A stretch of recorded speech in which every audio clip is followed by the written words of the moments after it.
জাতি নাম হলো আল্লাহ এবং অসংখ্য তার সিফাতি নাম রয়েছে, যে সমস্ত নামের দ্বারায় তার সিফাত, তার গুণ, তার বৈশিষ্ট্য প্রকাশ পায়। তার গুণ, তার সিফাত, তার গুণাবলী মানুষের সামনে, উম্মতের সামনে, সৃষ্টির সামনে প্রতিবাদ হয়, প্রকাশ পায়, এবং অসংখ্য তার নামও রয়েছে। আল্লাহর একটি নাম হলো রহমান।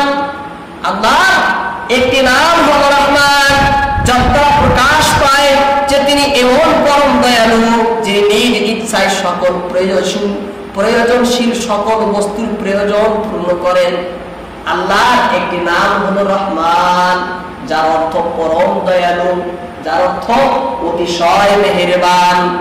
এর দ্বারাই প্রকাশ পায় যে আল্লাহ তাআলা নিজ ইচ্ছায় জগতের সমস্ত বস্তুরই প্রয়োজনশীল, যারা প্রয়োজনে আছে তাদের সকলের প্রয়োজন তিনি নিজ ইচ্ছায় পূরণ করেন, এবং যিনি মানব ক্ষমতার ঊর্ধ্ববর্তী রহমত করুণা দানে সকল মানব জাতিকে ধন্য করে থাকেন, এবং যিনি পারলৌকিক যাবতীয় কল্যাণ ও করুণা তার প্রিয় বাধ্য বান্দাদের প্রতি নির্ধারিত করে রেখেছেন।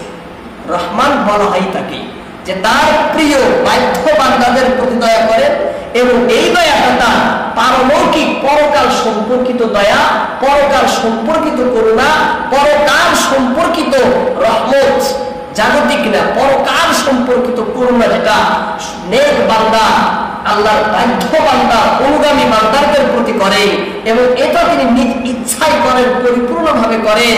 যিনি করেন তাকে বলা হয় রহমান, যিনি করেন তাকে বলা হয় রহমান। আল্লাহর আরেকটি নাম হলো রহিম। রহিম দ্বারা তিনি প্রকাশ করেন যে আল্লাহ অতিশয় দয়াময়, আল্লাহ নিতান্ত মেহেরবান, যিনি নিজ ইচ্ছায় পাপী তাপী, সৎ অসৎ, মুমিন কাফির সকলের প্রতি সমান হারেই করুণা করেন। আল্লাহকে যারা মানে তাদের প্রতিও তিনি দয়া করেন, যারা মানে না তাদের প্রতিও তিনি দয়া করেন, যারা সৎ তাদের প্রতিও তিনি দয়া করেন, যারা অসৎ তাদের প্রতিও তিনি দয়া করেন, যারা মুমিন তাদের প্রতিও দয়া করেন, যারা কাফির তাদের প্রতিও দয়া করেন। এই দয়াটা হলো পার্থিব দয়া, দুনিয়ার সাথে সম্পর্কিত দয়া।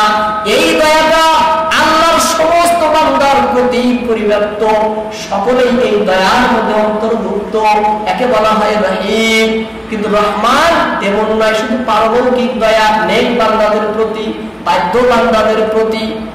আল্লাহর একটি নাম হলো রহিম।